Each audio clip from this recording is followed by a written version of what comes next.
Have you ever had a riot? I ask a recruiter from the Corrections Corporation of America. The last riot we had was 2 years ago, he says over the phone. Yeah, but that was with the Puerto Ricans, a woman's voice cuts in. She hasn't spoken until this moment. We got rid of them. Now we just have people from Oklahoma. He reads me questions. There are times that people disagree. When was the last time you disagreed with someone? How did you work it out? A supervisor wants to send you to a seminar on a topic you aren't interested in. How do you react? He isn't interested in the details of my resume. He doesn't ask about my job history, my current employment with the Foundation for National Progress, publisher of Mother Jones magazine, or why someone who writes about criminal justice in California would want to move across the country to work in a prison. It's all in my application. My real name, my personal information, the fact that I was arrested for shoplifting when I was 19. Did he Google me? A quick search would have brought up my prison reporting and articles about the 2 years I spent as a prisoner in Iran. He doesn't ask about many of the things I feared he would, so I don't bring them up.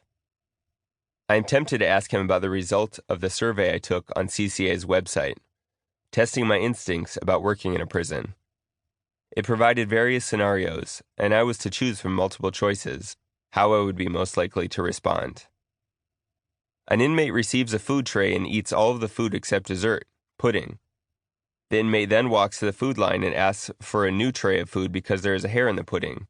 Would I replace the whole tray, the dessert only, or ignore him? An inmate tells you that she thinks you don't like her because of her race. Do I tell her she's wrong, ignore her, tell her that, in fact, she is the one who is racist? Then there was the section in which, next to dozens of statements, I clicked the buttons ranging from strongly agree to strongly disagree. If someone insults you, he or she is asking for a punch in the mouth or worse. Disagree. I am a very productive worker. Strongly agree. I always support the decisions of my boss. Neither agree nor disagree. I have a very strict moral code. Strongly agree. I wouldn't trade my life for anything. On that last one I clicked strongly agree, though after I submitted my application to a handful of CCA prisons around the country, I worried that my answer might have made them less likely to hire me. The man on the phone tells me I would go through 4 weeks of training. Then I would be expected to work 12 hours a day, and sometimes 16. When can you start? He asks. I tell him I need to think it over. I take a breath. Am I really going to become a prison guard? Now that it might actually happen, it feels scary and a bit extreme. I began applying for jobs in private prisons because I wanted to see the inner workings of an industry that holds some 130,000 of our nation's 1.5 million prisoners. This number includes people held in state and federal prisons. It does not include jails, which hold around 700,000 inmates at a given time.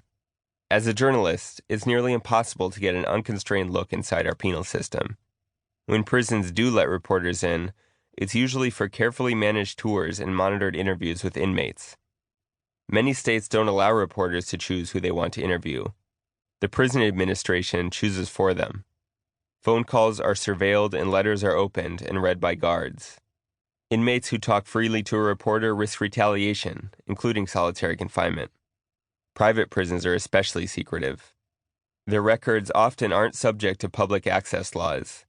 CCA has fought to defeat legislation that would make private prisons subject to the same disclosure rules as its public counterparts. And even if I could get uncensored information from private prison inmates, how would I verify their claims?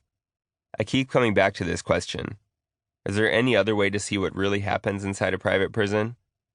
But now that this is becoming real, there's a competing question.